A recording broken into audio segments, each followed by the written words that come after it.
Bismillah, walhamdulillah, wassalatu wassalamu ala rasulillah, wa ala alihi wa sahbihi wa man walahu amma ba'd. Donc, comme introduction, juste pour faire comprendre, puisque ça c'est un cours d'arabe, la grammaire qu'on étudie. On veut comprendre premièrement pourquoi on a besoin de la grammaire. Pourquoi c'est important d'apprendre la grammaire. Déjà, il faut comprendre une chose, c'est qu'à la base, une langue, elle n'est pas écrite, elle est parlée. Toutes les langues au monde, elles étaient toutes parlées à l'avance. Ça veut dire qu'avant même qu'on ait écrit une langue, elle était parlée. Et quand elle était juste parlée, verbale, eh bien, il n'y avait pas de livre de grammaire. Ça veut dire qu'il n'y avait pas de livre de grammaire. Il n'y avait pas de grammaire arabe, il n'y avait pas de grammaire française ou latine ou autre. La grammaire est venue après la langue, après le langage. Et en fait, comment on peut comprendre la grammaire, c'est que la grammaire s'est développée lorsque les gens ont voulu commencer à, disons, préserver la langue. Okay? Préserver la langue pour pas qu'elle soit mélangée ou affectée par d'autres, des langues étrangères des fois. Donc qu'est-ce qui se passe en particulier pour la langue arabe? Ça c'est très important. Pourquoi? Parce que c'est la langue dans laquelle on trouve la parole d'Allah subhanahu wa ta'ala et la parole du prophète sallallahu alayhi wa sallam. Donc c'est la révélation. Donc c'est très important que la parole soit préservée, que la grammaire arabe soit préservée pour pouvoir justement préserver la signification de ce qui est dans le Coran et dans la Sunna, pour pas le déformer, pour pas changer le sens. D'accord? Et donc, qu'est-ce que les ulama faisaient au début, quand il n'y avait pas de grammaire, pour que les gens puissent comprendre l'arabe, et pour qu'ils puissent lire le Coran et les hadiths comme il faut? Eh bien, ils ont commencé à observer l'arabe, comment les gens parlent, et à en déduire des règles.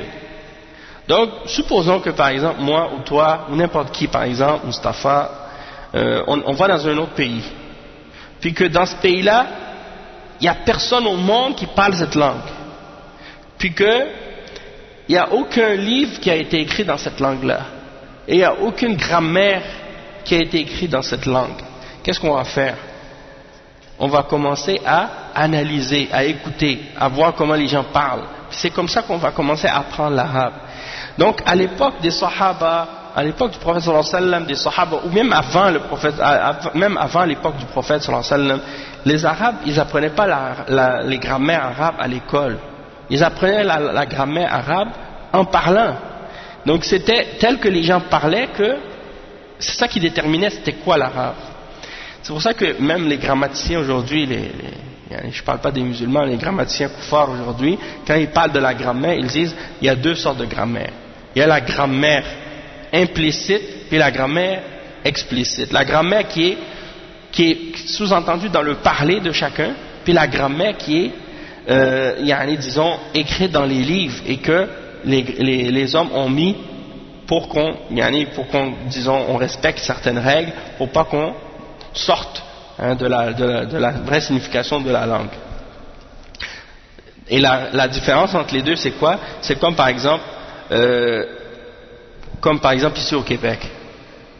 On parle le français, mais le français qu'on parle dans la rue, il n'est pas le même français que celui qu'on apprend à l'école, ou le français qu'on apprend dans les livres, la grammaire, ou le français qui est parlé à la télévision. Dehors, les Québécois, par exemple, les gens, ils parlent le joual, ou bien, ils parlent le langage de la rue, puis à l'intérieur, dans l'école, ou dans la classe, ou bien dans les textes, dans les livres, on parle un autre langage. Et dans les deux, il y a une grammaire.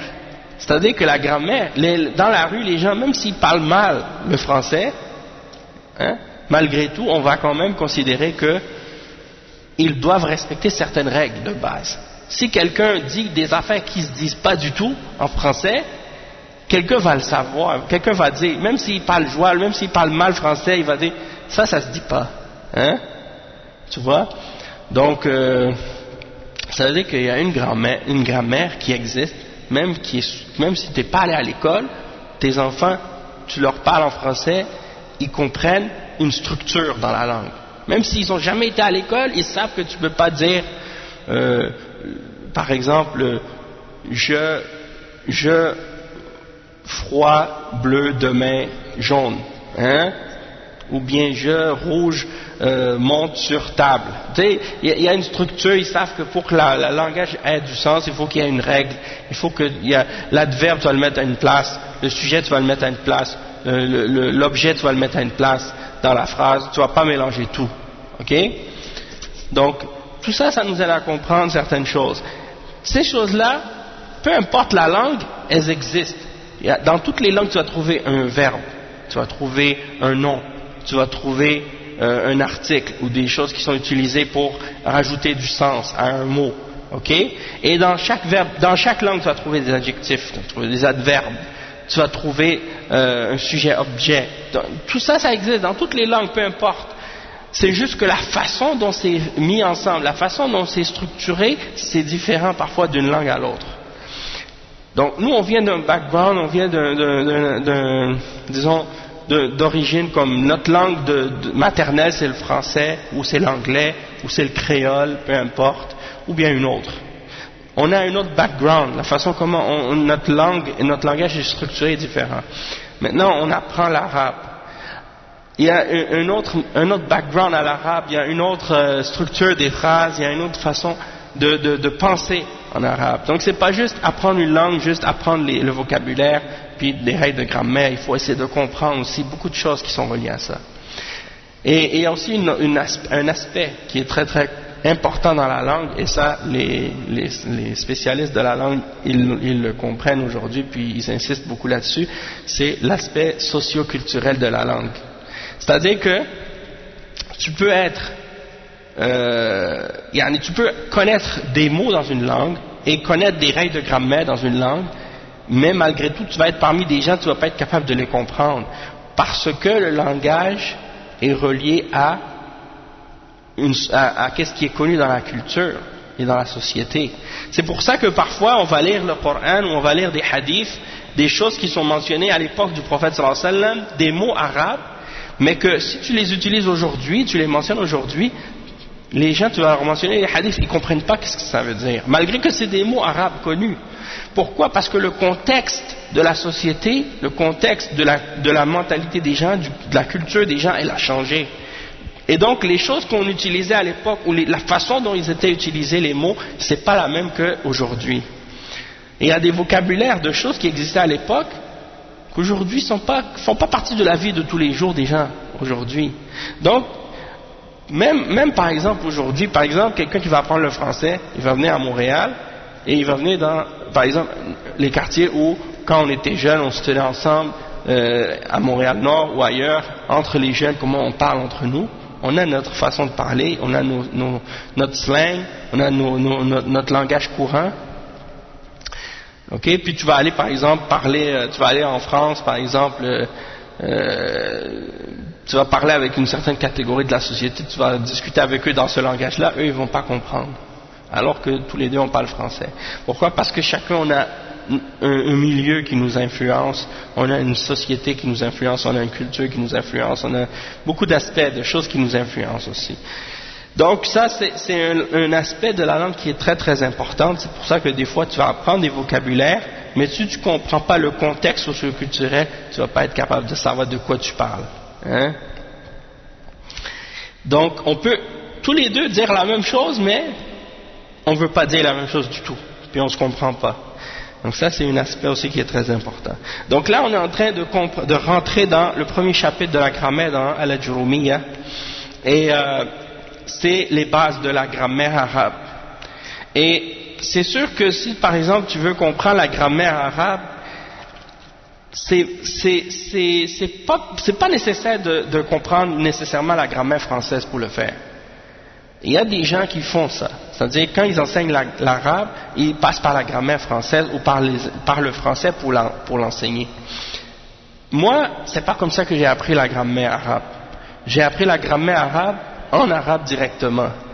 Et pour moi, ça a été beaucoup plus facile de le faire comme ça, parce que c'est comme si j'ai été directement immergé dans le contexte, dans la langue arabe directement. Tandis que d'autres personnes ont, à l'université par exemple, ou dans les universités des koufars, ou ailleurs, ils enseignent l'arabe mais en passant par la grammaire française, ou en parlant en français, en expliquant en français les règles. Ça c'est bon pour les débutants peut-être, mais à un certain moment donné, il faut que tu plonges. Il faut que tu plonges dans la grammaire arabe pour vraiment la comprendre comme il faut, comprendre ses termes. Et une autre chose aussi, c'est que la raison pourquoi j'ai trouvé que c'était mieux d'apprendre la grammaire arabe en arabe, c'est parce que déjà ma grammaire française à l'époque était, disons que c'est la grammaire telle qu'on l'a appris à l'école. On a tous appris la langue française, on est tous allés à l'école, on apprend des trucs mais on ne comprend pas nécessairement tout qu'est-ce qu'on apprend. Puis le fait de connaître des règles de grammaire en français, mais on ne comprend pas toujours nécessairement le fonctionnement de la langue. Et le fait d'avoir appris la grammaire arabe, eh ben ça m'a aidé même à comprendre mieux la grammaire française et même la grammaire anglaise. Fa'il, non, al-fi'l c'est le verbe, mais fa'il c'est le sujet, celui qui fait l'action. Naam, naam. Donc le verbe en arabe, donc il y a trois, on dit qu'en arabe la parole est composée de trois choses. Le nom, le verbe et al-harf, al-ism, wal-fi'l wal-harf, ja'a li ma'na. Et al-harf. Al-harf, on peut le traduire comment? Yani, al-harf en arabe, si tu le traduis littéralement, ça veut dire une lettre. Mais on veut dire quoi? C'est des lettres, parce que quand tu regardes des mots par exemple, il y a des mots qui ont une signification lexicale, sémantique, et il y a des mots qui ont une définition grammaticale. Ça veut dire que, par exemple, si je te dis donne-moi la définition de chat, tu vas dire c'est un animal qui a 4 pattes, qui miaule, qui a du poil ou qui a pas de poil, qui a une queue, hein, ainsi de suite. Mais si je te dis donne-moi la définition de selon,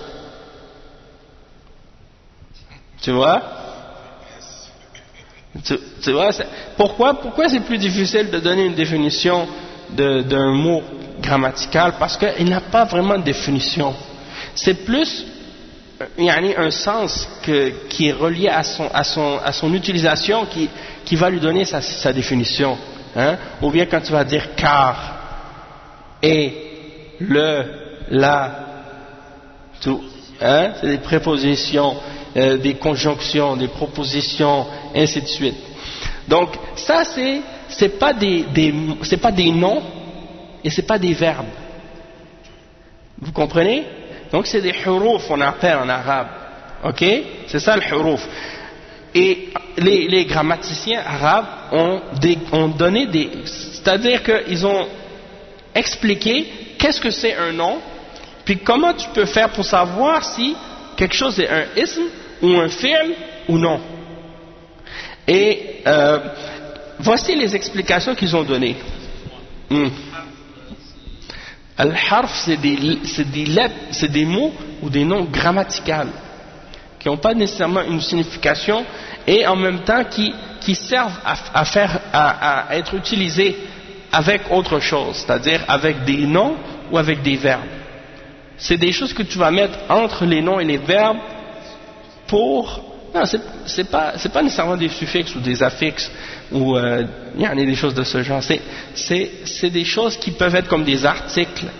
Oui, donc des fois tu peux trouver une traduction exacte dans la langue française pour donner un sens à un terme arabe, mais des fois il n'y a pas nécessairement un terme exact pour le traduire. Mais qu'est-ce qui est important, c'est de comprendre qu'est-ce qu'on veut dire. Par exemple, pour dire qu'est-ce que c'est un harf en arabe, on va donner des exemples, mais c'est comme fi, ala, in, ila, li, et ainsi de suite. Ça peut être des propositions, mais ça peut être aussi d'autres choses, des conjonctions aussi, et autres, ainsi de suite, tu vois? D'accord? Donc, ça se distingue des noms et des verbes. C'est ça qui est important de comprendre, mais on va l'expliquer. Donc dans le livre ici, dans l'explication de l'Al-Jurumiyya, il dit Al-ism huwa kalimatun dallat ala ma'nan fi nafsiha ولم تقترن بزمن. Ok. Donc la définition d'un nom qui est donnée ici, c'est un mot qui a une signification en lui-même, comme chat par exemple, qit, en arabe on dit qit, un chat, ou hir, un petit chat, un bébé chat. Donc le mot il a une signification en lui-même et il n'est pas relié à un temps. C'est-à-dire que tu peux pas, quand tu dis le mot qit, tu peux pas savoir est-ce que tu parles d'un temps passé, présent, futur. Non, ça n'a aucune notion de temps dedans. Donc c'est ça la définition d'un nom. Ismun huwa kalimatun dallat ala ma'nan fi nafsiha wa lam taqtarin bi zaman. Wa mithaluhu, son exemple, c'est-à-dire l'exemple d'un nom, voici quelques exemples. Zaydun, farasun, usfurun, wa zahratun, wa baytun, wa zaka'un. Donc on voit ici des noms, ça peut être des noms propres, un nom, ça peut être des noms communs, hein? Ça peut être des noms d'animaux, des noms de choses, peu importe, hein? Des fleurs, un cheval, un sfour c'est les oiseaux, les petits oiseaux là, hein? Un sfour c'est, comment on appelle les serins? Vous connaissez pas les petits rossignols là, les petits oiseaux qui chantent bien là, c'est ça le usfour, hein? Zahra c'est la fleur, hein? Et Beit c'est la maison, Beit, tout le monde connaît Beit, et Ad-Dhaka, l'intelligence. L'intelligence c'est pas une chose palpable, mais c'est quand même un nom. Il y a des choses, il y a des mots qui représentent des choses palpables, physiques, il y a des choses qui représentent des choses abstraites, comme par exemple la justice, hein, al-adl, hein, al-dhulm, l'injustice, par exemple al-hurriya, la liberté. C'est des idées, c'est pas des choses physiques, d'accord? Mais c'est des noms quand même. فكل واحد من هذه الألفاظ يدل على معنى يفهم من نفس الكلمة، وهذا المعنى قد يكون لشيء محسوس بأن يكون ذات إنسان كزيد، أو حيوان كفرس، أو طير كعصفور، أو نبات كزهرة، أو جماد كبيت، أو لشيء معنوي غير محسوس يدرك بالعقل كالذكاء والشرف والعلم. فكل كلمة دلت على ذات أو معنى لم تقترن بزمن فهي اسم. Donc ici, tout ce que je viens de vous expliquer, c'est ça qu'il dit maintenant. Les mots, ça peut être pour quelque chose de concret, comme le nom de plante, un nom d'animal, un nom d'être humain, un nom d'objet ou de choses inertes, ou bien de choses abstraites, comme la raison, l'intelligence, la noblesse, la science. C'est des choses abstraites.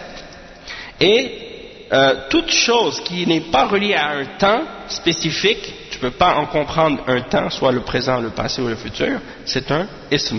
Ça rentre dans la catégorie de qu'est-ce qu'on appelle ism en arabe. Al-fi'l, c'est quoi la définition du verbe? Il dit, le cheikh il dit, huwa kalima دلت على معنى في نفسها واقترنت بزمن. Donc c'est un nom qui indique une signification en lui-même, c'est un mot qui indique une signification en lui-même et qui est relié à un temps, qui donne au mot il y a une notion de temps dans ce mot-là. Al-fi'l, il y a une notion de temps. S'il y a une notion de temps, ça veut dire que c'est un verbe. مثاله قام يقوم قم. قام يقوم قم. قام c'est le passé de يقوم. يقوم c'est le présent. Et قم c'est le verbe impératif. Le verbe impératif de قام يقوم. Ça veut dire, qum, ça veut dire lève-toi. Qama, il s'est levé. Yaqumu, il se lève. Qama yaqumu, qum. Souvent en arabe, quand on donne quand on parle d'un verbe, on va donner les trois temps. On va donner les trois formes. Soit on donne le passé, le présent et le verbe impératif, ou soit on donne le passé, le présent et le masdar. Le masdar, c'est-à-dire le nom relié à ce verbe-là. Non, ça veut dire qama yaqumu qiyama. Qiyam, c'est le nom. Qiyam. Qama yaqumu qiyaman. Qiyam, ça veut dire être en position d'être debout. Hein? Quand on dit qiyamul layl, ça veut dire de se tenir debout la nuit en prière. Hein? Et on peut dire aussi quand on enseigne les verbes, parfois ou quand on apprend les verbes, on dit dans les trois temps, c'est-à-dire le passé, le présent et l'impératif, l'ordre, le fait d'ordonner quelque chose. Qum ya walad, hein? Lève-toi, aynam. Donc il dit كل واحد من هذه الألفاظ يدل على معنى في نفسه وهو الحدث وهو مقترن بزمن فقام تدل على حدوث القيام في زمن ماضي ويقوم تدل على حدوث القيام في زمن حاضر أو مستقبل وقم تدل على طلب القيام في زمن مستقبل فكل كلمة دلت على حدث في زمن فهي فعل. Hein? Donc il explique que tout mot qui indique, ou toute parole qui indique en elle-même une signification d'une action ou de quelque chose qui se produit, un événement qui est relié à un temps quelconque, alors ça veut dire que c'est un verbe, hein? C'est un fi'l, en arabe on l'appelle fi'l, hein? Al-fi'lu, et c'est quelque chose qui indique donc l'avènement ou le fait que quelque chose se produise dans un temps, et en particulier ici c'est quand tu dis qama, c'est le passé. Qama muslimun, qama Mustafa, qama waladun, ou qama al-waladu, ou qama al-imamu. Qama, c'est pas kama, c'est qama bil-qaf. قامت المرأة, قام الرجل, قام الولد, قامت البنت, إلى آخره. الحاضر, زمن الحاضر يقوم, il se lève. تقوم, si c'est une femme, تقوم. تقوم, يقوم المدير, يقوم الإمام.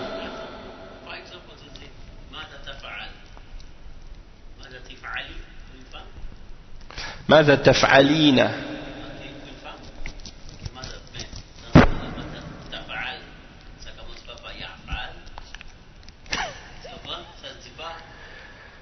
Qu'est-ce que tu veux dire, le verbe au présent?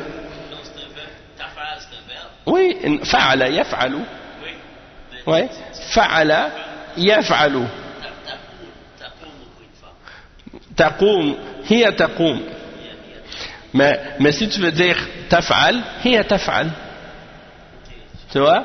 Tu vas dire qamat taqumu, fa'alat taf'alu. تأكل تشرب, non, هي تشرب. Et si tu veux lui dire un ordre, tu dis ishrabi, ou bien kuli, kuli washrabi. Allah subhanahu wa ta'ala dit dans le Coran à Maryam, kuli washrabi wa qarri ayna. Donc ça veut dire, ça c'est pour la femme, au féminin. Donc, yani qama yaqumu. Ok, donc ça indique quelque chose qui se passe au présent ou bien dans l'avenir.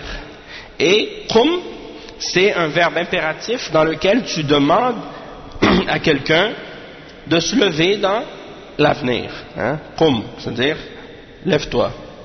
Donc toute parole qui indique un temps, ça veut, un événement qui se produit dans le temps, ça veut dire que c'est un verbe. Donc الزمن الماضي هو قبل زمن المتكلم وزمن الحاضر هو زمن الماضي هو قبل زمن التكلم وزمن الحاضر هو زمن التكلم وزمن المستقبل هو ما بعد زمن التكلم. Donc il explique que le passé c'est avant de parler, c'est-à-dire avant le moment où tu as parlé. Le présent c'est au même moment où tu parles, et le futur c'est après le moment après avoir que tu as parlé. Oui, c'est ça. Il parle ici de al-fi'l al-madi wa al-muhadir ou al-mudari', pardon, al-mudari' et al-mustaqbal. On peut dire al-hadir ou bien al-mudari', al-fi'l al-mudari' et al-fi'l al-mustaqbal. Donc c'est les trois temps. Puis il y a aussi fi'l al-amr. C'est le verbe impératif. Ok? Donc Madi, Mudari' et Mustaqbal. Ça c'est les trois temps. Et le fi'l amr, le verbe, l'ordre. C'est ça que le cheikh dit ici. Wal fi'lu yanqasimu ila thalathati aqsam. Madin, Mudari' wa amr. Et il y a le mustaqbal, mais en arabe, comme je vous ai dit, on ne dit pas vraiment le mustaqbal en arabe. Pourquoi? Parce que le mustaqbal, c'est le même verbe que au présent, mais on rajoute sawfa ou bien on rajoute sin. Par exemple, tu dis sawfa aqumu, qama, qumtu aqumu. Je me suis levé, je me lève. Et si tu veux dire au futur, tu dis je me lève, mais tu rajoutes sin avant. Sa aqumu ou bien sawfa aqumu. Les deux c'est pour le futur. Donc il n'y a pas vraiment besoin de rajouter le mustaqbal, parce que le mustaqbal il est simple. Tu rajoutes sin et c'est fini. Hein?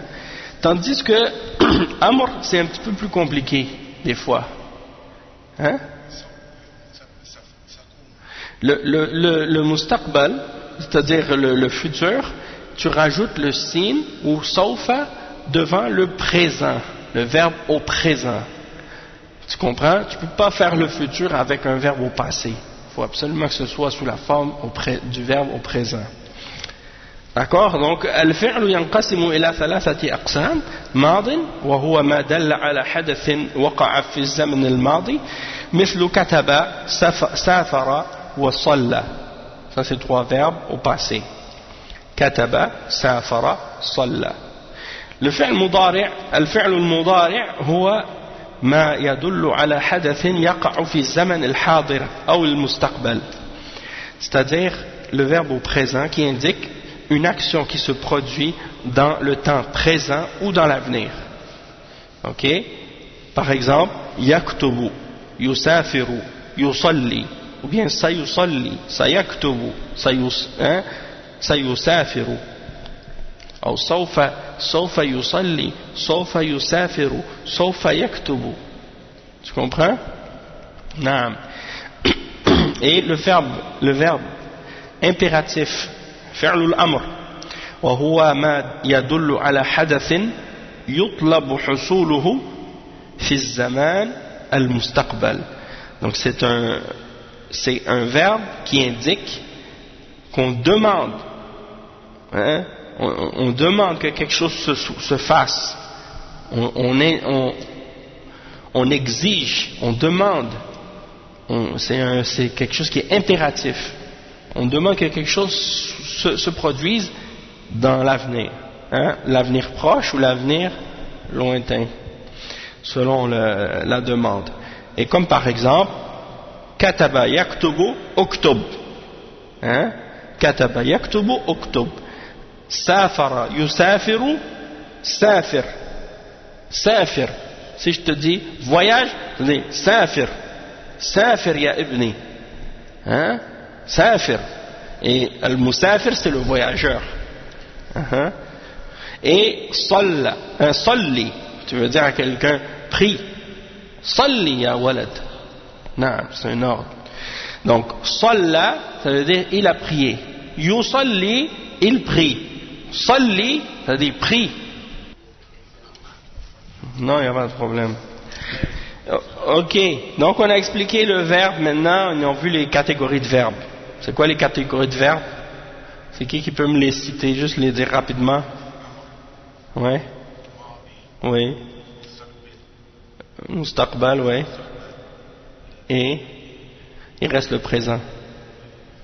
Comment on dit le présent? Le verbe. Al-fi'l. Allez, check, vérifie. Mais non, mais je viens juste de le dire là. C'est un cours que ça va un petit peu vite, mais quand même, vous n'êtes pas des débutants, guys. Hein? Vous pouvez.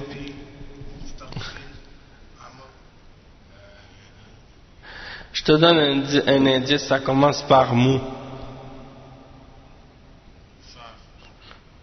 Présent.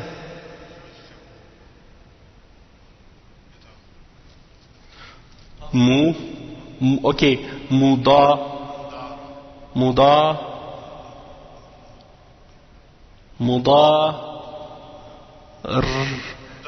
mudari'.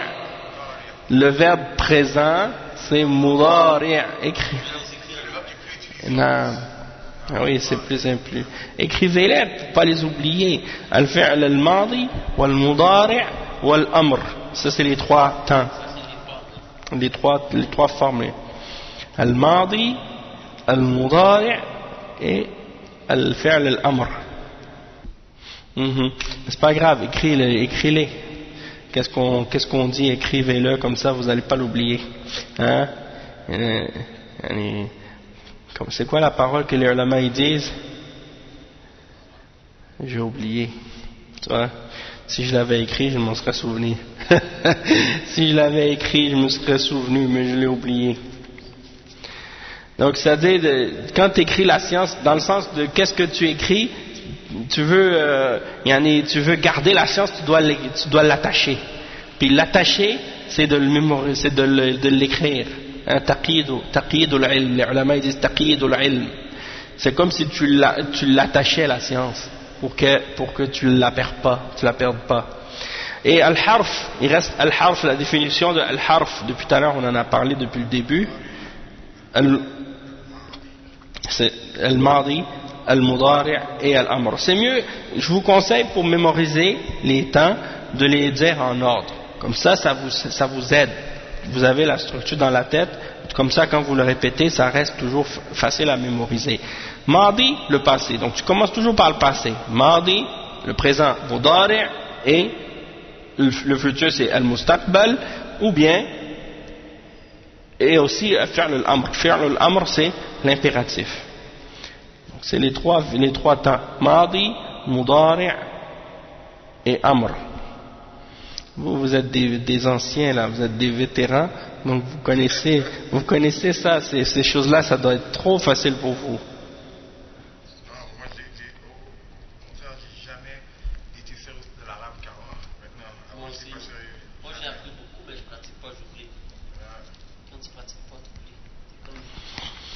نعم صح صحيح.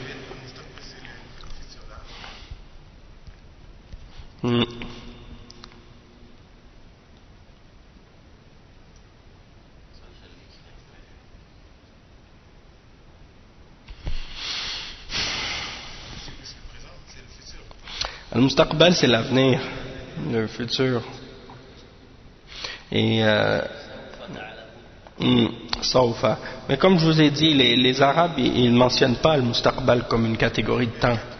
Ils mentionnent seulement les trois. Et ça, qu'est-ce que je vous dis? Essayez de vous en souvenir, parce que je vous dis, il y a juste 3 temps. Si je vous dis, c'est quoi les 3 temps? C'est Madi, Mudari', Amr. Pas le Mustaqbal. Hein? Mais il est là-dedans. Ouais. Passe-moi les, je vais te le trouver.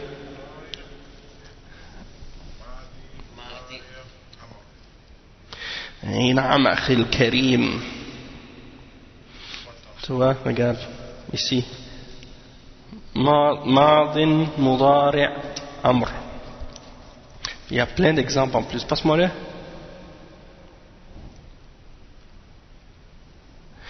Ce petit livre-là, la Tuhfat al-Saniya, c'est un petit bijou. Comme on dit, bon, al-Madi ma dalla ala hadathin waqa'a fi az-zaman alladhi qabla zaman at-takallum nahwu kataba wa fahima wa kharaja wa sami'a wa absara wa takallama wa astaghfara wa ishtaraka. Tout ça c'est des verbes passés. OK? Et al-Mudari', il donne des exemples. يفهم ويخرج ويسمع وينصر ويتكلم ويستغفر ويشترك. Et l'impératif اكتب وافهم واخرج واسمع وانصر وتكلم واستغفر واشترك. Donc tout ça c'est des verbes du passé. Puis pour les huruf, c'est ça qu'on va expliquer maintenant. Mais je vais l'utiliser aussi en même temps parce qu'il y a plein de trucs intéressants là-dedans. Mais tiens, écris-le en premier, puis après je reviendrai lorsque j'explique l'autre. Ouais. Ça nous indique une chose aussi intéressante. C'est que quand tu veux comprendre la grammaire, par exemple même à la Jurumiyya, réfère-toi pas juste à un seul sharh. Parce que chaque sharh, il y a quelque chose que tu ne vas pas trouver dedans, dans l'autre. Bien entendu, chacun va interpréter ou expliquer selon sa compétence, selon sa connaissance, mais c'est pour ça que chaque savant, il ramène des choses que tu ne vas pas trouver nécessairement dans qu'est-ce que l'autre explique. Comme là, j'ai 3 sharh différents. Il y a Tuhfat al-Saniya, ici il y a Al-Mumti' Sharh al-Jurumiyya, et il y a celui-là, c'est Ta'jil al-Nada bi Sharh Qatr al-Nada. Bon, ça c'est pas la Jurumiyya, c'est Qatr al-Nada, je me suis trompé. J'ai ramené le mauvais sharh, mais c'est la même ligne, c'est la grammaire aussi, c'est un petit peu plus avancé qu'à la Jurumiyya, mais il y a les bases dedans aussi quand même.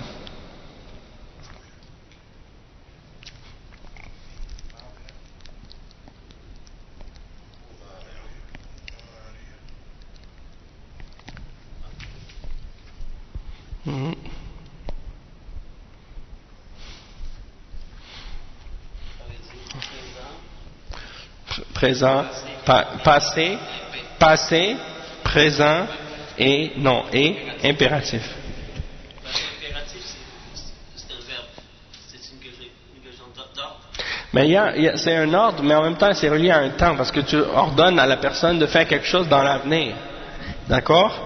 Maintenant on passe au prochain, c'est al-harf, et ça c'est important. Ta'rifuhu هو كلمة دلت على معنى في غيرها. Ça c'est une définition, il faut la comprendre. C'est al-harf, c'est quoi? C'est un mot qui indique une signification en un autre mot, ou qui donne à un autre mot une signification plus particulière. C'est-à-dire que al-harf en lui-même, il ne veut rien dire. Hein? Comme je t'ai donné l'exemple tantôt, selon, car, si, ou, comment, quoi, pour, sur, hein? Dans, tout ça c'est des exemples. Donc, en arabe, c'est la même chose. Et il donne des exemples. Lam, fi, hal. Hein? Et Mustapha, passe-moi le char que tu as, Tuhfat al-Saniya, je vais mentionner d'autres exemples.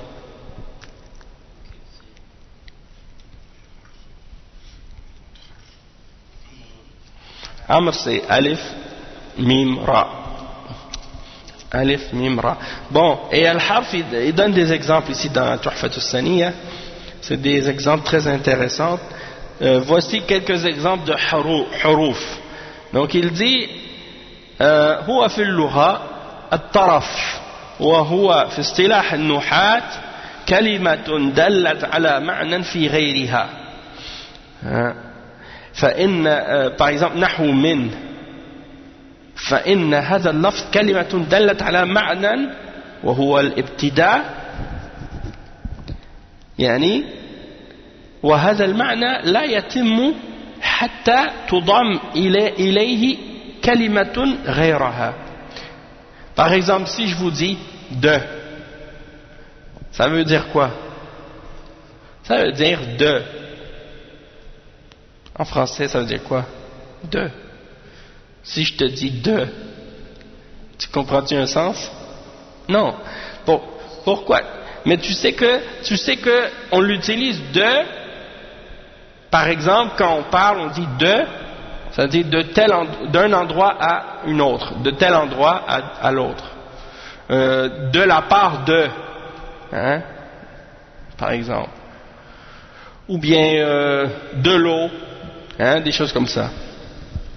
Mais en arabe, min, ça veut dire de. Ou à partir de. À partir, min. Bon. Ici, il donne un exemple. Il n'a pas de signification en lui-même excepté le départ, de commencer à partir d'un endroit. Et sa signification ne va pas se compléter tant que tu n'y as pas rajouté un autre mot ou un autre nom, hein, pour que il ait un sens plus complet, ce terme. Donc, par exemple, ذهبت من البيت. ذهبت من البيت. Je suis allé à partir de la maison. ذهبت من البيت. Ok? Donc, min, là, il prend son sens. On comprend que min al-bayt, là, ça a un sens. Mais min tout seul, ça ne veut pas dire grand-chose. Il y a d'autres exemples. Des exemples de harf, min, ila, an, ala, illa, lakin, inna, anna, bala, bal, qad, sawfa, hatta, lam, hein, la, lan, law, lamma, la'alla, ma, lata, layta, inna, thumma, aw. Ça c'est des huruf. Non, pas adverbe, pas adverbe. Les huruf c'est pas des... C'est des... Lammata, quand... Mais c'est-à-dire que même en arabe, il y a des catégories. Parmi ces harfs, il y en a des harfs pour différentes choses. Harf jar, harf nasr. Hein? Donc, là, c'est les trois grandes catégories. C'est comme si en français, on faisait une catégorie, on divisait la langue en trois, puis on disait, ça c'est cette catégorie-là, tout ce qui est grammatical ou qui n'a pas une signification en lui-même, c'est harf, on l'appelle les articles. Hein? Moi je dirais articles, je trouve que c'est ça ce qui convient le mieux. C'est ça. C'est-à-dire c'est pas des noms, puis c'est pas des verbes. D'accord? Ici il y a des questions qui donnent dans Tuhfat al-Saniyya, ça c'est bien parce que il donne des questions. Parmi les questions, c'est ma huwa al-ism. Donc il faut que tu connaisses la définition. Tu regardes dans le sharh, il y a la définition qui est donnée. Il faut que tu l'écrives. Mathil lil-ism bi ashrati amthila. Donc ils disent ici, donne 10 exemples d'un nom. Qu'est-ce que c'est? Ma huwa al-ism. Ashra amthila. Hein? Donc donne 10 exemples. Mithal, amthila. Amthila c'est le pluriel. Ma huwa al-fi'l. C'est quoi le verbe? Je te donne la définition. Ila kam qism yanqasim al-fi'l. En combien de catégories se divise le verbe? Donc ça on l'a dit en 3 catégories. Là, j'ai expliqué que les Arabes ils disent 3. Le mustaqbal ils ne le calculent pas, hein? Parce que c'est qu'est-ce qu'ils disent, tu rajoutes sin et tu rajoutes sawfa, Donc c'est calculé, le futur fait partie du présent en fait. Et al-mudari', c'est le présent, donc définis-le. C'est quoi le mudari'? Il y a la définition. Ma huwa al-amr, c'est quoi le verbe impératif? Il y a la définition. Ma huwa al-madi, il y a la définition. Mathil lil-fi'l bi 'ashrati amthilah, donne 10 exemples de verbes. Wa ma huwa al-harf wa mathil lil-harf bi 'ashrati amthilah, donne 10 exemples de verbes. Et comme par hasard, il a donné des exemples de verbes ici. Non, il y a des exemples ici aussi. Amr, c'est Ya'muru. Amara, Ya'muru. C'est Al-Amr, c'est le commandement, c'est l'ordre. Ici, dans ce livre-là, ici dans le Mumti', il y a aussi une leçon, un exercice. Et je trouve que c'est un très bon exercice.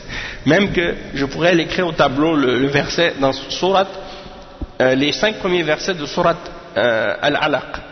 Iqra bismi rabbika alladhi khalaq.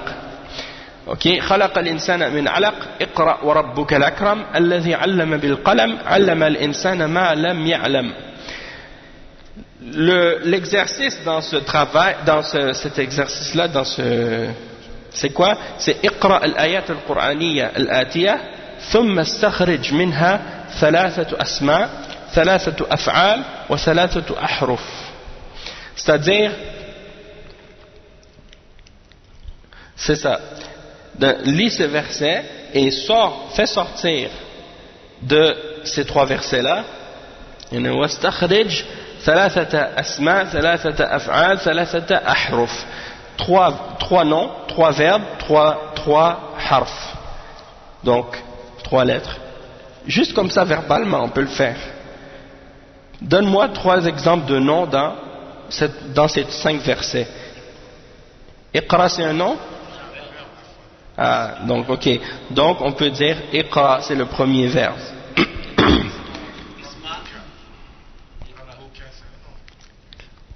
Oui, Rab c'est un nom. Ok. Un autre.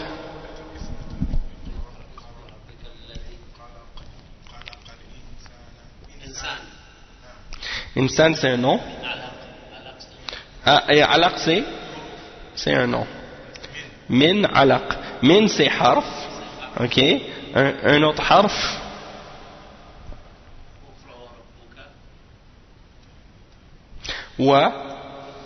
Wa c'est harf. Et allama al-insana ma lam ya'lam. Al-insan c'est l'être humain. Ma lam. Ma lam. Ma lam c'est un fi'l? Non. Allama. Non. Allama. Ça c'est? Oui. C'est quoi? Ça veut dire quoi? Allama? Enseigner. C'est un verbe, c'est le verbe d'enseigner. Allama al-insan. Insan c'est un ism. Et ma lam ya'lam. Pas ma'lam. Ma lam ya'lam. Ma, ok, dis-moi c'est quoi le, regarde ici, là, je te le montre. C'est une négation, ça? Ma, lam, ya'lam. Non, ma c'est pas une négation. Ma ici c'est pas une négation. C'est ce.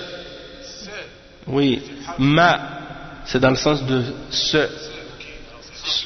Hey, lam, c'est la négation. Ya'lam, c'est el fi'l. Donc ça, ma c'est harf, lam c'est harf, ya'lam c'est fi'l. Bon, ça c'est facile, vous devriez tous le faire facilement. Il y a un verbe aussi qui est là, c'est khalaqa.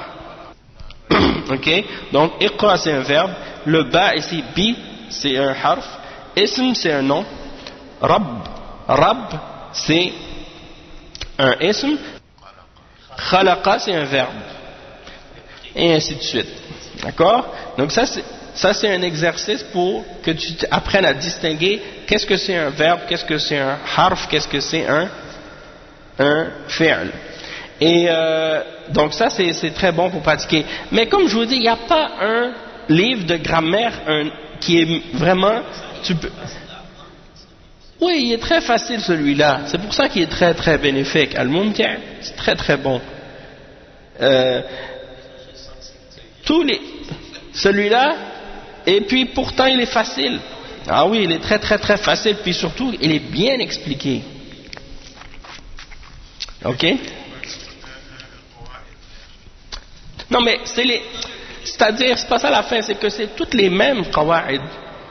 Qu'est-ce qui est écrit ici là? C'est pas le même, mais c'est ism wa fi'l wa harf. Ism, fi'l, harf. Ça peut pas changer. Peu importe, tu vas aller dans Qatr Nada ou peu importe quel livre tu vas trouver les mêmes règles partout. C'est ça, c'est les règles de base. فأما الاسم فيعرف. Bon, là après, il y a d'autres signes par lesquels on distingue. On a vu la définition, mais là maintenant il y a des signes par lesquels on distingue le nom et c'est vraiment précis. Alamatul ism. Les signes par lesquels on reconnaît un nom. Alamatul sa'a, alamatul ism. Ok? Alamatul ism. Ça c'est, qu'est-ce qu'on apprend par exemple ici dans le nazm de Al-Jurumiyya, c'est par exemple ici Babul Kalam, et il fait dans la partie Babul Kalam, Kalamuhum lafzun mufidun musnadu wal kilmatu lafzul mufidul mufradu l'ismin wa fi'lin thumma harfin tanqasim wa hadhihi thalathatu hiya al-kalim. Tout ce qu'on vient d'apprendre là est résumé dans deux vers. Kalamuhum lafzun mufidun musnad. Donc on a vu ça au début, c'est al-kalam ou al-lafz al-murakkab al-mufid bil-wada'. On a vu ça. وَالْكِلْمَةُ اللَّفْظُ الْمُفِيدُ الْمُفْرَدُ. Al-kalima, c'est un nom ou un mot qui est mufid, qui a une signification et qui est tout seul. Il n'est pas attaché à un autre. Donc la différence entre kalam et kalima. Et al-ism wal-fi'l wal-harf. Donc l'ismin wa fi'lin thumma harfin tanqasim. Donc tanqasim al-kalam ila ism wa fi'l wa harf. وهذه الثلاثة هي الكلم. Ces trois-là, c'est al-kalim. C'est ça la signification de al-kalam en arabe. Et là maintenant il va donner les alamatul ism. Ici. Alamatul ism. Bon. C'est quoi alamatul ism? Ça? Alamatul ism, rapidement. Al-musannifu. قال المصنف فالاسم يعرف بالخفض والتنوين ودخول الألف واللام وحروف الخفض وهي من وإلى وعن وعلى وفي ورب والباء والكاف واللام وحروف القسم وهي واو والباء والتاء. Donc qu'est-ce que ça veut dire ça? C'est-à-dire les signes par lesquels on reconnaît un ism, un nom. C'est al-khafd. Al-khafd, c'est quoi? C'est quand quelque chose est majrour. On peut dire aussi mahfoud. Donc al-khafd, ça veut dire al-jar. C'est synonyme. Écris ça. Parce qu'après tu vas voir khafd, tu vas dire c'est quoi ça al-khafd? Al-khafd, al-khafd. Kha, fa, da. Kha, fa, da. Al-khafdu. Kha, kha. pas qa, kha, fa, da, pas za, da, khafd, khafd, al-khafd. Là tu as écrit pas za, da, al-khafd. Donc al-khafdu, ça veut dire al-jar. Et majrour, on dit mahfoud.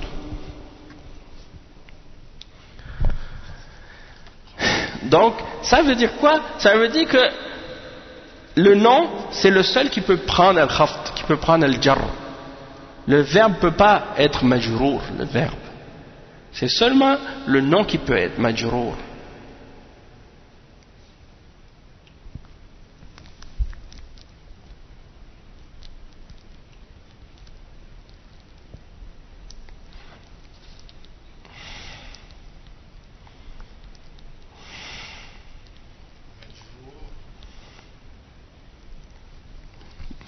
C'est juste les Arabes aujourd'hui, ils mettent un harf jar devant un verbe. Mais en arabe, en général, ça se fait pas, ça. Comme par exemple, les Libanais, les Libanais, les Palestiniens, les Syriens, même parfois les Saoudiens. Certains, ils parlent comme ça. Bi'akul. Biashrab, et ils mettent un ba devant. Je ne sais pas pourquoi ils mettent le ba là alors qu'il n'y en a pas. Wallahi, je ne sais pas. Non, ça n'a pas rapport. Un biakul, yadhab, ils mettent un ba devant. Wallahi, c'est leur dialecte, c'est leur façon de parler. Je ne sais pas d'où est-ce que ça vient cette habitude de mettre un bas. Tu comprends? Tu peux demander si tu rencontres un arabe, soit libanais ou palestinien ou quoi, de cette région-là, de Hacham. Souvent, c'est beaucoup d'entre eux qui font ça. Peut-être aussi les Égyptiens. Je suis pas sûr là, mais je crois que eux aussi le font. Puis je sais vraiment pas pourquoi. Wallahi, j'ai pas compris. En général, les huruf al-jar, c'est devant un nom seulement. Ok? Et c'est pour ça qu'on dit que un des signes par lesquels on reconnaît le ism, c'est al-khafd. Donc si tu vois qu'un nom est marfoud ou majrour, ça veut dire que c'est un nom. Wa tanwin. Quand on dit tanwin, c'est quand le haraka il est doublé. An, in, un. Quand c'est doublé, ça c'est at-tanwin. Ça c'est juste le nom qui peut faire ça, qui peut avoir un tanwin. Jiddan, mais ça c'est des adverbes, mais c'est parce que c'est un nom. Dans le sens que tu peux pas mettre un soukoun, pas un soukoun, un tanwin sur un verbe. Tu peux pas, d'accord? Exact. Qittun, c'est un nom. Naam. Donc ça c'est un autre signe qui distingue le nom. Dukhulul alif wal lam, l'article la, le, les. Ça c'est seulement sur un nom. Tu peux pas faire rentrer tu peux pas le faire rentrer sur autre qu'un nom. Dukhulul alif wal lam. Et huruful khafd, il donne des exemples. Donc ça c'est les trois exemples qu'il donne. Bil khafd wa tanwin wa al alif wal lam. Ça c'est les trois signes qu'il donne ici. Ici il donne un exemple. Ici il dit, parmi les signes du nom, il dit wal qawlu lafzun qad afada mutlaqa ka qum wa qad wa inna zaydan irtaqa fal ismu bit tanwin wal khafd urif. Fal ismu bit tanwin wal khafd urif. C'est-à-dire tu le reconnais par le tanwin et par le khafd. Wa harfi khafdin, et le huruf al khafd, wa bilam wa alif.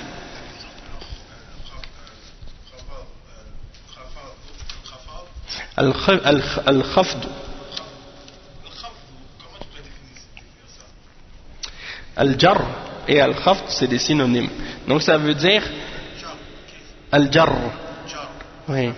Oui, jar majrour, khafd makhfoud. Qu'est-ce que ça veut dire? Ça veut dire, littéralement, ça veut dire quelque chose qui est rabaissé. Il y a la définition ici, dans celui-là ici.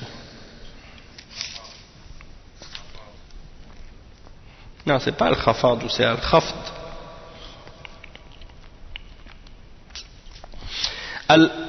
الخفض في اللغة هو ضد الارتفاع. ضد الارتفاع. Tu n'as pas besoin d'écrire ça. L'irtifa, ça veut dire quelque chose qui est élevé. Donc al-khafd, c'est le contraire d'être élevé. Ça veut dire être rabaissé. Et al-jar, c'est la même chose. Ça veut dire d'être rabaissé. Et quand tu mets un kasra, tu le mets en dessous du mot. Donc ça veut dire qu'il est rabaissé. Non, c'est pas la même chose. Parce que al-jar, il n'y a pas de ha à la fin. Tandis que al-jarhu, il y a un ha à la fin. Donc c'est différent. D'accord? Non. Donc, هو ضد الارتفاع وفي اصطلاح النحاة في اصطلاح النحاة عبارة عن الكسرة التي يحدثها العامل أو ما ناب عنها وذلك مثل كسرة الراء من بكر أو بكري. C'est ça. Donc c'est quoi le kasra? C'est quoi le jar? C'est ou al-khafd, c'est en fait chez les spécialistes de la grammaire, eux, ils disent que c'est la kasra. Kasra, ça veut dire quoi? Ça veut dire quelque chose qui est cassé. Hein? C'est comme s'il est cassé. Donc ça, c'est fait par quoi? Par celui qui fait l'action ou celui qui est remplacé, qui remplace celui qui fait l'action, c'est-à-dire le sujet. Et c'est lui qui fait cette kasra dans le mot. Subhanallah. C'est incroyable la langue. Mais même les kuffars, ils parlent de la langue puis comment le cerveau humain fonctionne pour être capable de comprendre la langue puis de parler même, d'exprimer. Plusieurs. C'est ma 2e année, alhamdulillah. Et c'est pour dire, ils ne sont pas capables de même comprendre la complexité du langage. Comment on est capable de le comprendre, même ça c'est un miracle. Ah non, sahih. Même un enfant, il prend même pas de cours de grammaire, il est capable de former des phrases, formuler des mots, formuler des phrases par lui-même. Des phrases qu'il a jamais entendues, il est capable de les produire. Ça c'est même un ordinateur, tu vas le programmer. C'est quand tu as programmé un ordinateur pour être capable d'essayer de faire des choses comme ça que tu réalises à quel point le cerveau humain est développé puis qui dépasse toute machine que l'être humain pourrait même fabriquer. Donc, c'est quoi les 3 signes par lesquels on distingue le nom? Al-khafd, al-ismu yu'rafu bil-khafd wa-tanwin wa dukhul al-iflam. C'est les 3 choses. Al-khafd والتنوين. الخفض التنوين دخول ألف لام. دخول ça veut dire l'entrée. نعم دخل يدخل. Donc دخول الألف واللام. Donc tu es capable de faire rentrer dans le mot, de mettre devant le mot alif lam. C'est-à-dire al-kitab, al-bab. Hein? Bon, il y a des exemples ici. Ok. الشرح لما فرغ المصنف من ذكر أقسام الكلام شرع في بيان علامات كل قسم فبدأ بالاسم وذكر له 4 علامات. Donc il a mentionné 4 signes. Et nous on en voit 3, hein? Mais il y a un 4e. C'est quoi? Huruf al-qasam. Huruf al-qasam, c'est-à-dire les lettres que tu mets pour quand tu fais un serment, quand tu jures. Par exemple, tu vas dire Wallah, Billahi, wa Tallah. Ça, c'est les huruf al-qasam, le waw, le ba et le ta. Naam. Donc, il dit les 4 signes, c'est le premier c'est al-khafd, le deuxième at-tanwin, le troisième dukhul alif wal lam, et le 4e c'est huruf al-khafd. Ah oui, c'est ça, je m'excuse. Donc c'est les lettres justement les huruf qui font yani al-khafd, je sais pas, yani huruf al-jar, et il les énumère. Il y a min, ila, an, ala, fi, rubba, ba, al-kaf, al-lam, et huruf al-qasam, al-waw, al-ba, wal-ta, wallahi, wa tallahi, wa billahi. Ok? Tous ces lettres-là, quand tu écris un mot, puis que tu mets devant ce mot, tu mets une de ces huruf, le mot va être majrour. Le mot suivant va être avec un kasra à la fin. Min kitabillah, ila baytillah, plutôt ila al-bayti, min al-bayti, anil rajuli. Par exemple, ala sayyarati, ou ala sariri,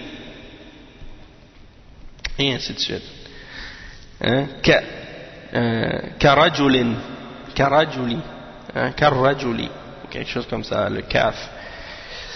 Donc, al-khafd, le premier, c'est ça. C'est al-jar, quand ça rentre dans un mot, ça veut dire qu'il est un nom. Tu peux dire que c'est un nom. وهو الجر بالكسرة الذي يحدثها العامل ونحو بسم الله الرحمن الرحيم فكل من اسم والله لفظ الجلالة والرحمن والرحيم أسماء لوجود الكسرة في آخرها. Donc ça, tout ça c'est des noms. Bism, ism c'est un nom. Allah, lafz al-jalala c'est un nom. Ar-Rahman c'est un nom. Ar-Rahim c'est un nom. C'est un ism. Pourquoi? Parce que tu peux rentrer le kasra. Tu peux mettre kasra à la fin. Donc quand il y a le kasra à la fin, ça veut dire que c'est un nom. Parce qu'il prend le khafd. Il prend le khafd. Donc le khafd lui-même c'est un signe d'un nom. Et huruf al-khafd c'est un autre signe. C'est ça que j'avais oublié de mentionner. Huruf al-khafd ou huruf al-jar, les deux c'est la même chose.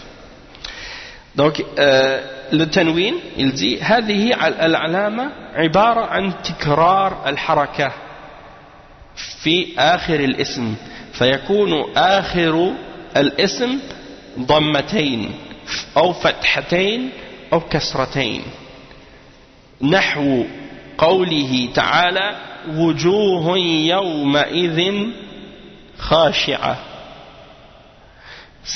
Ça c'est un bon exemple parce que dans cette surah, dans ces versets-là, chaque mot dans le verset finit par un tanwin. Regardez. وجوه يومئذ خاشعة عاملة ناصبة تصلى نارا حامية وتسقى من عين آنية. سورة الغاشية. نعم. نعم. Donc regarde. وجوه يومئذ خاشعة عاملة ناصبة تصلى نارا حامية تسقى من عين آنية. Donc tout ça c'est des tanwin. Non, là c'est pour donner pour voir l'exemple. Donc فكل من وجوه ويومئذ وخاشعة وعاملة ناصبة نارا حامية عين آنية أسماء لوجود التنوين في آخرها. Donc tout ça c'est des noms parce qu'il y a un tanwin à la fin de chacun de ces noms-là. الثالثة ألف لام وتكون في الاسم نحو قوله تعالى الرحمن على العرش استوى فكل من الرحمن والعرش اسمان لدخول ألف عليهما ألف لام عليهما. الرحمن على العرش استوى. Donc الرحمن, Rahman c'est un nom et على العرش, Arsh c'est un nom parce que tu peux mettre Alif Lam devant. Et Ar-Rahman, Rahman tu peux mettre Alif Lam devant, donc c'est deux noms. Ça c'est un autre signe que c'est un nom qui le distingue. Et الرابعة حروف دخول حروف الخفض أو حروف الجر. حروف الجر من وإلى وعن وعلى وفي ورب والكاف واللام والباء، وهذه الحروف خاصة بالاسم فلا الله أكبر الله أكبر الله أكبر الله أكبر. أشهد أن لا إله إلا الله أشهد أن لا إله إلا الله أشهد أن محمدا رسول الله أشهد أن محمدا رسول الله. حي على الصلاة حي على الصلاة لا حول ولا قوة. حي على الفلاح حي على الفلاح. الله أكبر الله أكبر الله أكبر. لا إله إلا الله. Ok, juste pour terminer, ok, Huruf al-Khafd, on les a énumérés.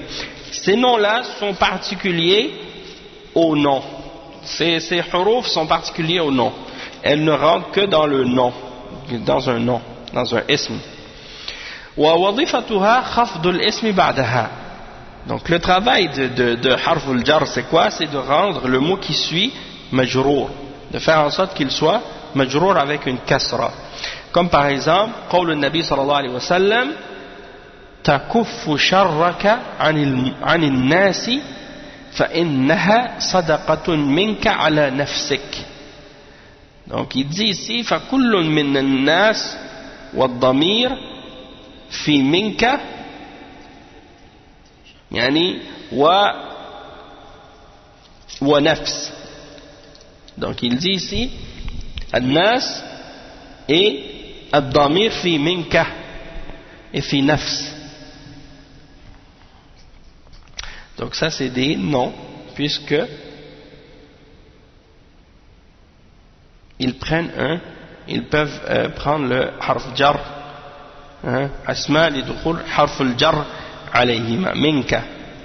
Donc le kaf c'est un dhamir et donc c'est un nom. Subhanallah. Donc c'est pas un harf le kaf. Tantôt j'avais dit que c'était un nom, c'est pas un nom puisque tu peux rentrer le min avec minka, minkum, minka, minki, minkum. T'as compris le majrour? Ah non? Comment ça? Majrour, ça veut dire qu'il prend une kasra.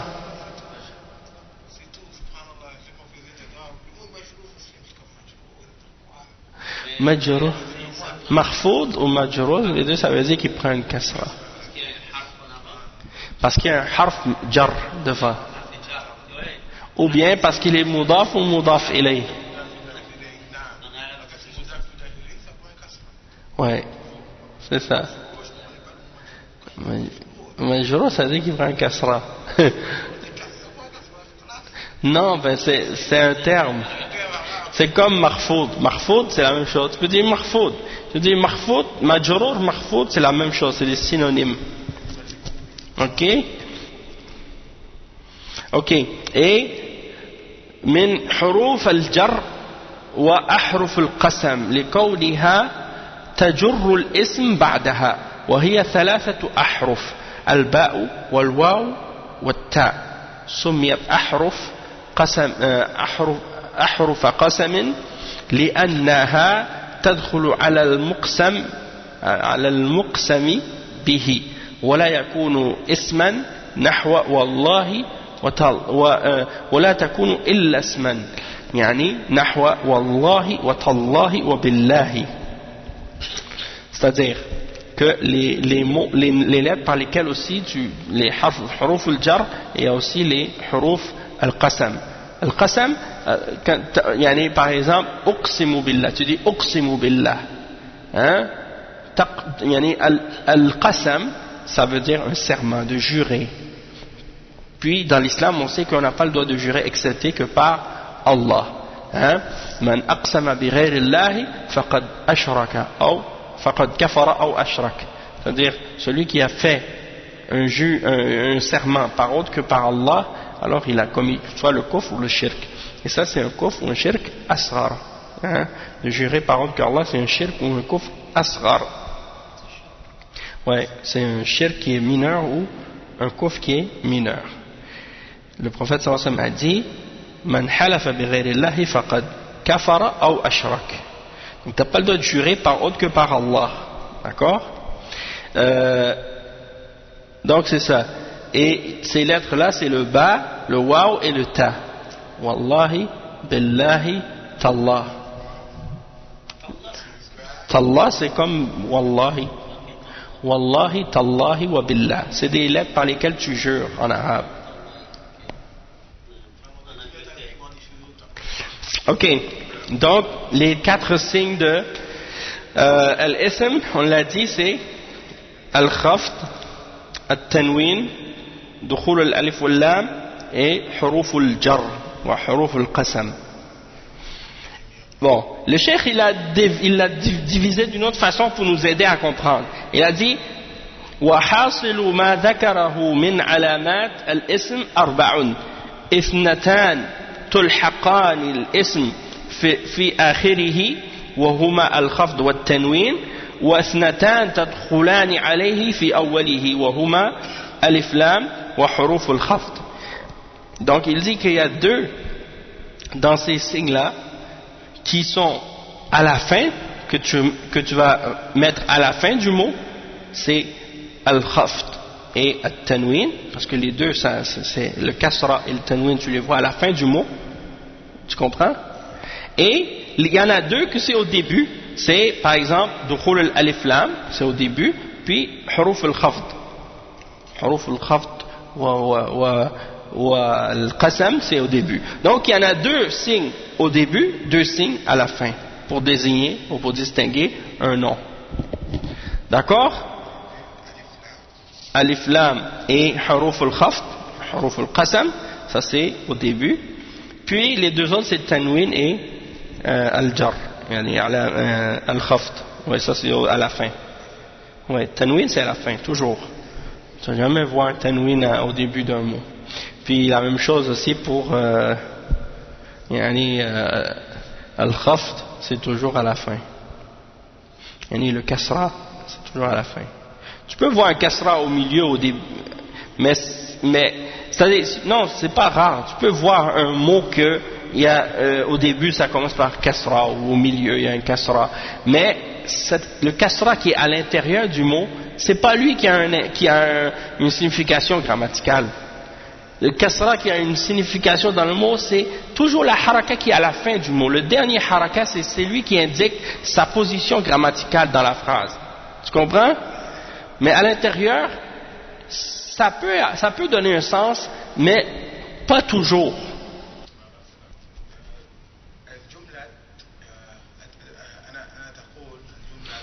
أنا أقول الجملة القطع هي الحروف يعني القلم يعني الدقان يعني j'ai pas le temps quand je fais les phrases j'ai une misère القطع يعني de la phrase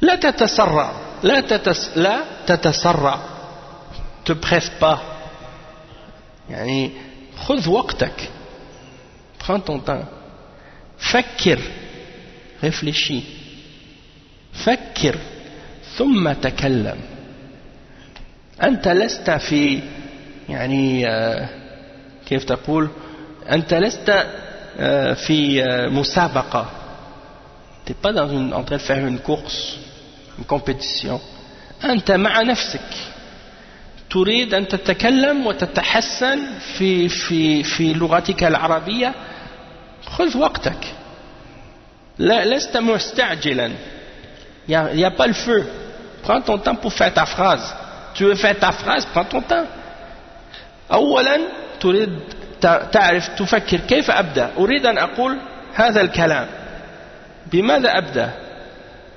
ما هو هذا يعني هذا الاسم باللغة العربية؟ فإذا كنت لا تعرف الكلمة، تريد أن تقول كلمة ولكن لا تعرف كيف تقولها، فماذا تفعل؟ ماذا تفعل؟ تريد أن تقول كلمة أو شيء، جملة، ولكن ينقصك كلمة، لا تدري ما هي هذه الكلمة باللغة العربية، فماذا تفعل؟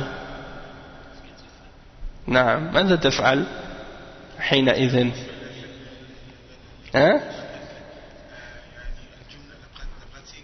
لا بد من حل، لا بد أن تجد الحل لهذه المشكلة.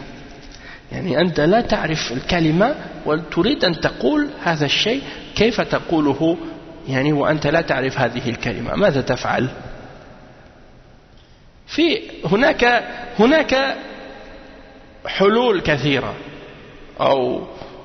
أو يعني أشياء كثيرة يمكن أن تفعلها.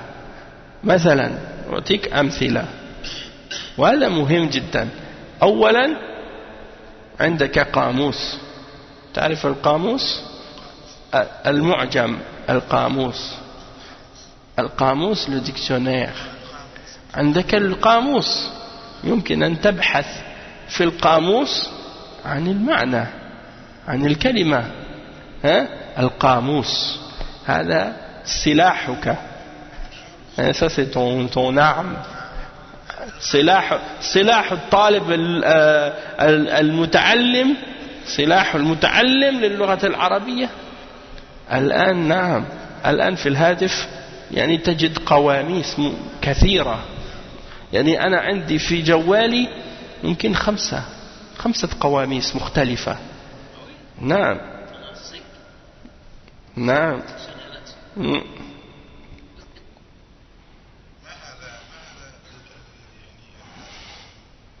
أنا سأخبرك فيما بعد.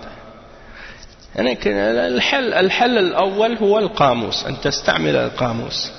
الثاني يمكن أن تسأل، إذا كنت تعرف أحدا يعني عربي يعرف اللغة العربية، تقول له يا أخي أنا أريد أن أعرف كيف أقول باللغة العربية هذه الكلمة، كيف أقولها باللغة العربية، فهو يخبرك بهذه الكلمة. هذه طريقة جيدة سهلة.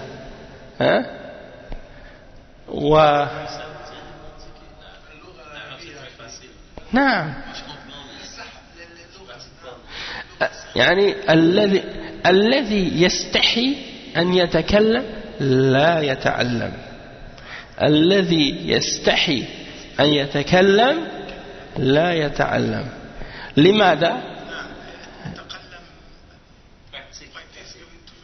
يستحي. ما معنى يستحي؟ عنده حياء.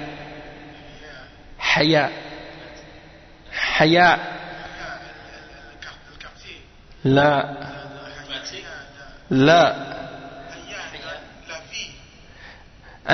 أنا أستحي.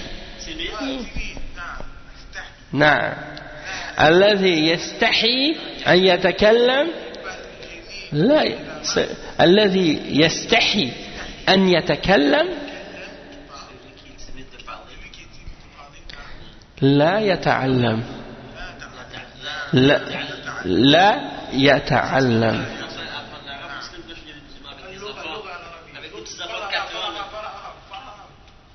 نعم، تكلم بالعربية، له الحق. يعني إذا كنت تريد أن تتعلم لابد أن تجتهد، يعني تتكلم. يعني الإنسان يتكاسل. نعم، يعني يكون كسلانا.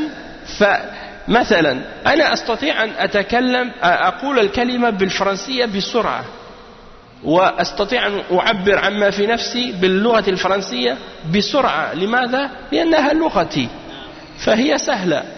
ولكن إذا حاولت أو أردت أن أتكلم باللغة العربية وأقول نفس الكلمة أجد صعوبة، وأتكلم ببطء يعني لا أتكلم بسرعة، أتكلم ببطء يعني لطمة،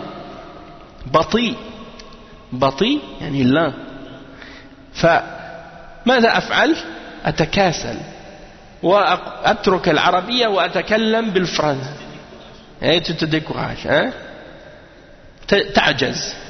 تعجز وتقول خلاص أتكلم بالفرنسية. لا، هذا خطأ. يعني الذي يريد أن يتعلم لا يعجز ولا يتكاسل، ويعني لا يستحي، يجتهد، وإذا أخطأ لا يخجل، لا يقول أنا أخطأت أنا مسكين يعني. لا، ربما أنت عندما تتكلم بالعربية مع العرب وأنت تخطئ في الكلام يضحكون منك، يسخرون منك. لا يهمك هذا، لا يهمك، اتركهم، أنت تتعلم، هذا هو الذي تريد. فالذي لا يخطئ لا يتعلم، الذي لا يخطئ أبدا لا يتعلم. كل بني آدم خطأ، وخير الخطائين التوابون. أنا أذكر نفسي كنت يعني وأنا صغير أتعلم اللغة الإنجليزية، وأستحي أن أخطئ، وأستحي أن أتكلم أمام الإنجليزيين. لماذا؟ لأنه عيب، يعني أستحي، أقول في نفسي مسكين أنا لا أعرف الإنجليزية جيدا، فإذا تكلمت بالإنجليزية سيسخرون مني، فأنا لا أريد أن أخطئ فلا أتكلم. فالذي يكون هكذا لا يتعلم أبدا، يبقى جاهلا طول حياته. وهذا من الأشياء التي يجعل الإنسان لا يتعلم: الكبر والحياء. الكبر يعني يرى نفسه كبيرا، فلا يرى نفسه كبيرا فلا يريد أن ينزل نفسه أمام الآخرين، فلا يريد أن يتعلم، يبقى جاهلا.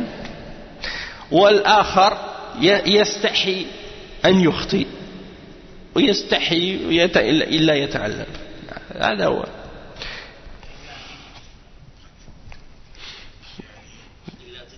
يعني تتمرن أو تتمرس. تتمرن أو تتمرس.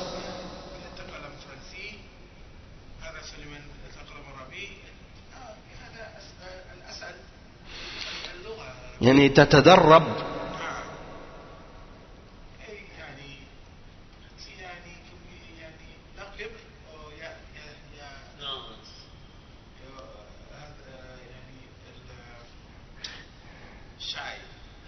يعني الحياء.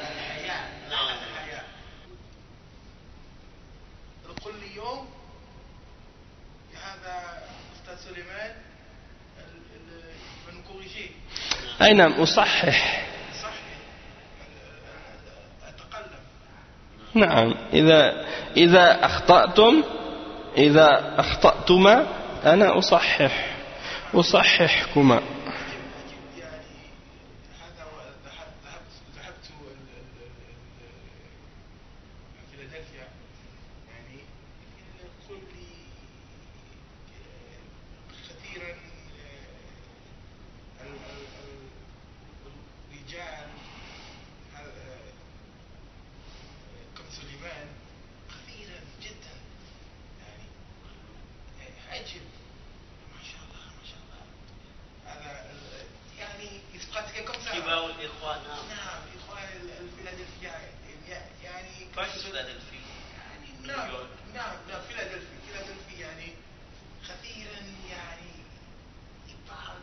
يعني يتكلمون.